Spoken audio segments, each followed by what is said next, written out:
सो hi student, आज का हमारा वीडियो लेक्चर है जो कि यूपी बोर्ड माध्यमिक शिक्षा परिषद द्वारा लागू किया गया एक मॉडल पेपर जो कि जल्द ही 10-15 दिन हो चुका है ये लागू हुआ मॉडल पेपर जो कि यूपी बोर्ड ने खुद लागू किया कि इसी पैटर्न में आपका पेपर बनेगा। हिंदी का पेपर जो है सामान्य हिंदी का पेपर इसी पैटर्न पे आपका बनेगा 100% 2024 और 25 का। ठीक है, तो इस पेपर को शुरू से लेकर लास्ट तक देखिएगा। चलिए इस पेपर का फुल सॉल्यूशन आपको इस वीडियो में बताया जाएगा। चलिए यहाँ पर वीडियो को स्टार्ट कर लेते हैं।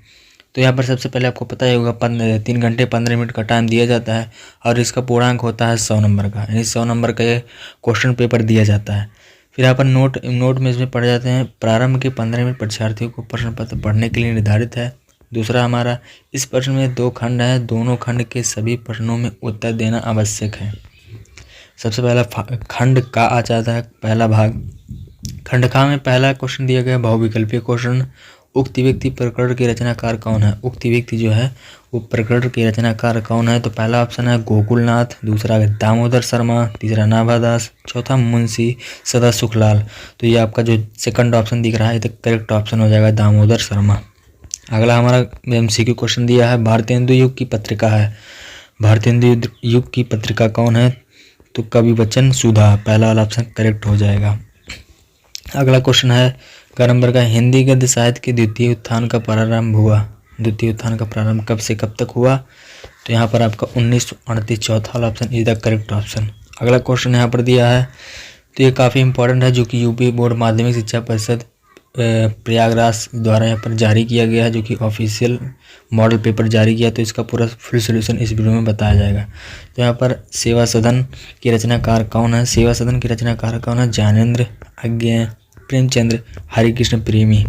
तो जो आपका तीसरा ऑप्शन दिख रहा है प्रेमचंद, ये आपका करेक्ट ऑप्शन हो जाएगा। अगला क्वेश्चन यहाँ पर है हिंदी की प्रथम आधुनिक कहानी होने का श्रेय दिया जाता है। हिंदी की प्रथम कहानी होने का श्रेय किसको दिया जाता है, तो हमारा यहाँ पर प्रथम कहानी किसको दिया जाता है, किशोरीलाल गोस्वामी जी को। ठीक है, अगला क्वेश्चन यहाँ पर दिया गया है आदिकाल का ग्रंथ नहीं है। आदिकाल का ग्रंथ नहीं है तो आपका जो है यहाँ पर बीसल देव रासो जो आपको सेकंड वाला ऑप्शन दिख रहा है, ये आपका करेक्ट ऑप्शन हो जाएगा। अगला क्वेश्चन यहाँ पर है ख नंबर का, अष्टछाप के कवियों का संबंध है। अष्टछाप के कवियों का संबंध है भक्तिकाल की। ठीक है, पहला ऑप्शन है राम भक्ति शाखा के, दूसरा ज्ञानाश्रय शाखा के, तीसरा प्रेमाश्रय शाखा के, चौथा कृष्ण भक्ति शाखा के। तो आपका लास्ट ऑप्शन दिख रहा है कृष्ण भक्ति शाखा की, आपका करेक्ट ऑप्शन हो जाएगा। अगला क्वेश्चन है श्रृंगार और वात्सल रस के अमर कवि कौन है। श्रृंगार रस और वात्सल रस के प्रथम यानी अमर प्रसिद्ध कवि कौन माने जाते हैं, तो केशवदास, कबीरदास, सूरदास, कविवर बिहारी।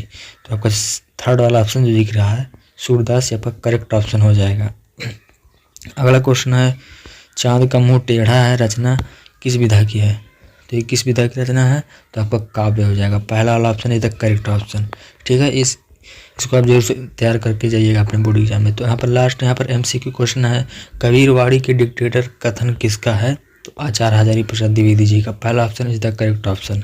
अब यहाँ पर कुछ थ्योरिकल क्वेश्चन आ चुके हैं जो कि पहला आपका पता ही होगा गद्यांश से क्वेश्चन दिए जाते हैं। गद्यांश और पद्यांश में 10-10 नंबर 20 नंबर के फिक्स होते हैं, आना ही ये क्वेश्चन है। ठीक है, इसमें बताया गया निम्नलिखित गद्यांश संदर्भ देते हुए इसका नीचे दी गई जो रेखांकन अंश दिया है उसकी व्याख्या करना है। तो जंगल में जिस प्रकार अनेक लता वृक्ष और वनस्पति अनेक अद्भुत भाव से उड़ते हुए पारस्परिक सम्मिलित में अवरोधी स्थिति प्राप्त करते हैं, उसी प्रकार राष्ट्रीय जन संस्कृति के द्वारा एक दूसरे के साथ मिलकर राष्ट्र में रहते हैं।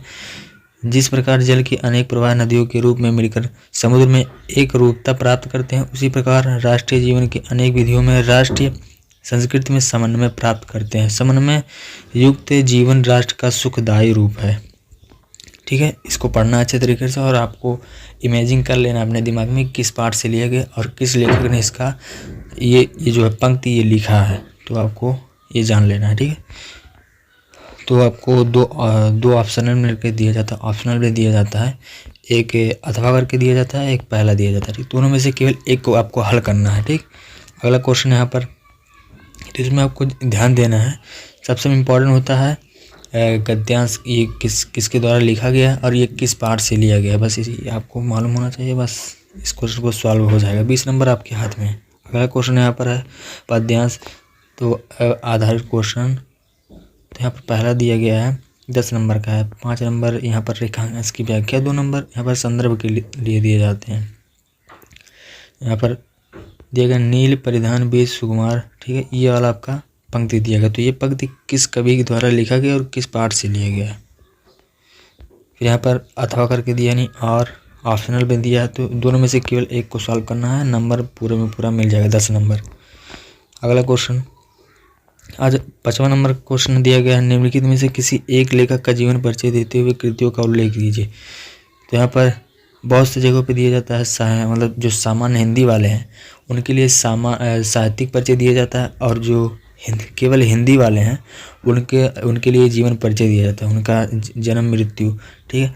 और जो सामान्य हिंदी वाले होते हैं क्लास 12th में उनके लिए होता है साहित्यिक परिचय, केवल उनके साहित्यिक जीवन के बारे में बताया जाता है कि कैसे वो जीवन यापन साहित्यिक रूप से किए थे, उसके बारे में केवल लिखना होता है। आपको नंबर दे दिए जाते हैं और आपको कृतियाँ लिखना होता है, 2 नंबर का कृतियाँ और 3 नंबर जीवन परिचय का मिलता है। केवल 80 शब्दों में लिखना है, समय सीमा मतलब शब्द सीमा जो होता है 80 शब्दों में। फिर यहाँ पर निम्नलिखित किसी एक कवि का जीवन परिचय देते हुए गद्य कथा या पद्य में कृतियों का उल्लेख कीजिए। 80 शब्दों में लिखना है, ठीक। 5 नंबर गद्य से, 5 नंबर पद्य से, 10 नंबर यहाँ से फिक्स हो जाएंगे आपके। अगला यहाँ पर क्वेश्चन है कहानी तत्व के आधार पर पंचलाइट अथवा बहादुर कहानी की समीक्षा लिखिए। फिर यहाँ पर अथवा, यहाँ पर चार क्वेश्चन इसमें से दिए जाते हैं। जो 6वां नंबर का क्वेश्चन होता है उसमें 4 क्वेश्चन दिए जाते हैं, चारों में से केवल एक को हल करना है। तो यहाँ पर पंचलाइट दिया है, दूसरा बहादुर कहानी दिया है। पंचलाइट फर्शनाथ रेणु द्वारा लिखा गया है और बहादुर कहानी अमरकांत द्वारा लिखा गया। तो इसमें से केवल एक को आपको हल करना है, 80 शब्दों में इस कहानी द्वारा इसको लिख देना है, आपको 5 नंबर मिल जाएंगे। अगला यहाँ पर क्वेश्चन है 7वां नंबर का स्वपतित खंड काव्य के आधार पर निम्नलिखित प्रश्नों में से किसी एक प्रश्न का संक्षिप्त उत्तर दीजिए 80 शब्दों में, ठीक। 5 नंबर का ये क्वेश्चन है। मतलब आपके ज़िले में बताया जाता है कि आपके टीचर वगैरह आपके ज़िले में कौन सा मतलब स्वपठित खंड काव्य लगता है, वो आपके टीचर आपके प्रिंसिपल बता देंगे, ठीक है।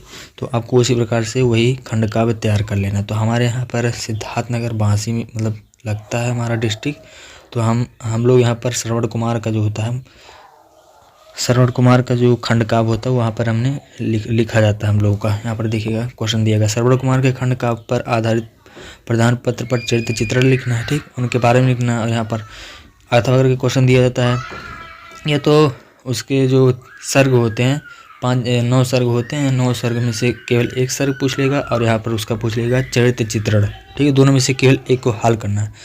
तो मैं आपको बता देना चाहता हूँ, आप ये जो सर्ग है ये आपको काफ़ी आसान होता है, तो केवल एक ही हल करना होता है, तो ये आप हल कर दीजिएगा।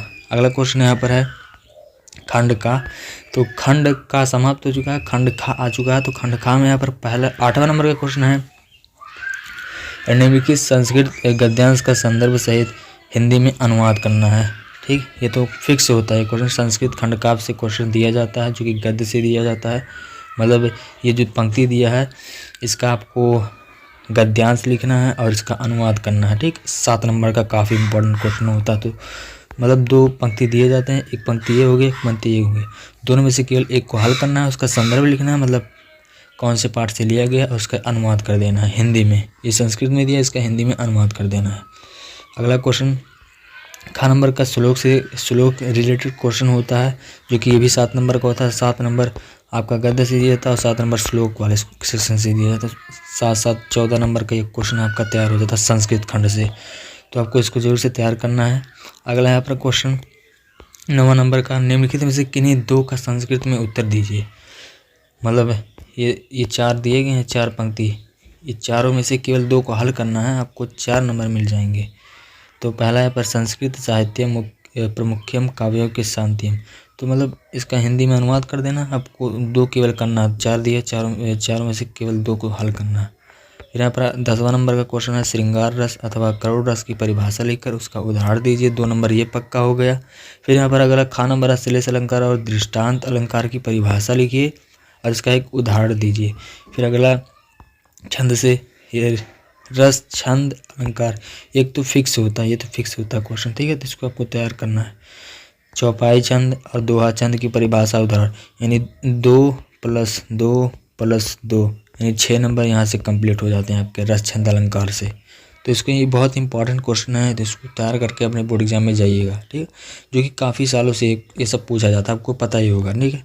फिर यहाँ पर अगला क्वेश्चन है 11वां नंबर का, निम्नलिखित में से किसी एक विषय पर अपने भाषा शैली में लिख सकते हैं आप। अपने भाषा शैली में आप निबंध लिखिए, जो कि आपका 7 नंबर मतलब 9 नंबर। 2 नंबर आपका प्रस्तावना, उसका इंट्रोडक्शन लिखने पे मिलता है, और 7 नंबर आप जो बना कर टॉपिक लिखेंगे उसका मिलता है। ऑप्शन क्या दिया है, बेरोजगारी की समस्या और समाधान, सर्वधर्म संभाव, तीसरा किसी मेले का आंखों देखा वर्णन, यानी कहीं मेले में आप कहीं कोई मेला लगा उसको देखने गए हैं तो उसका वर्णन आपको करना है, ठीक है। अगला गोस्वामी तुलसीदास का जीवन परिचय लिख दीजिए, आपको नंबर मिल जाएगा। अगला क्वेश्चन है 12वें नंबर का, पावक का संधि विच्छेद क्या होगा। पावक का संधि विच्छेद क्या होगा। 4 ऑप्शन दिए, तो इसका करेक्ट ऑप्शन कमेंट करके बताना। देखते हैं आपका कितना तैयारी अच्छे तरीके से चल रहा है, ठीक, इसको कमेंट करके बताना। अगला क्वेश्चन है प्रकृति का संधि विच्छेद, प्रकृति का संधि विच्छेद क्या होगा, तो ये तीसरा वाला ऑप्शन करेक्ट हो जाएगा। अगला क्वेश्चन है 3 नंबर का, पुस्तकालय में संधि विच्छेद, पुस्तकालय का संधि क्या होगा। पुस्तकालय में कौन सा संधि होगा, तो ये संधि होगा, ठीक। अगला क्वेश्चन है निम्नलिखित में से किसी एक का विग्रह समास का नाम लिखिए। विग्रह समास क्या होता है, ठीक है, यहाँ पर इसको हल करना है। अगला क्वेश्चन यहाँ पर दिया गया 13वां नंबर का क्वेश्चन कि बैंक में खाता खोलने के लिए मतलब बैंक प्रबंधक पे आवेदन पत्र लिखना। जो ये मान लीजिए आपको कहीं खाता खुलवाने जाना है बैंक पर, तो आपको मतलब जो बैंक प्रबंधक होता है, मैनेजर होता है, उसको आपको एक लेटर लिखना है कि हमारा बैंक खाता खोल दीजिए, मतलब अकाउंट ओपनिंग के लिए एप्लीकेशन है, प्रार्थना पत्र लिखना है। तो कैसे लिखेंगे, तो आपको मतलब यूट्यूब वगैरह पर सर्च करके देख लेना है एक बार, तो आपको समझ में आ जाएगा, आपको 8 नंबर मिल जाएगा, ठीक है।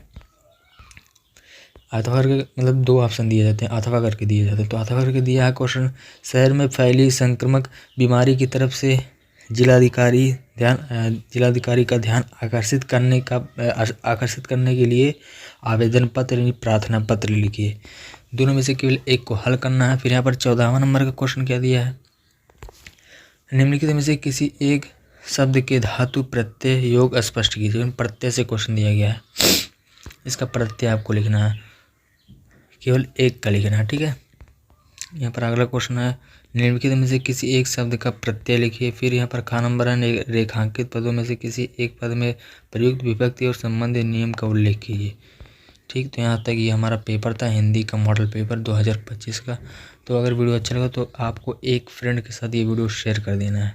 मिलते हैं इसी प्रकार के अगले मॉडल पेपर के साथ, तब तक के लिए थैंक यू।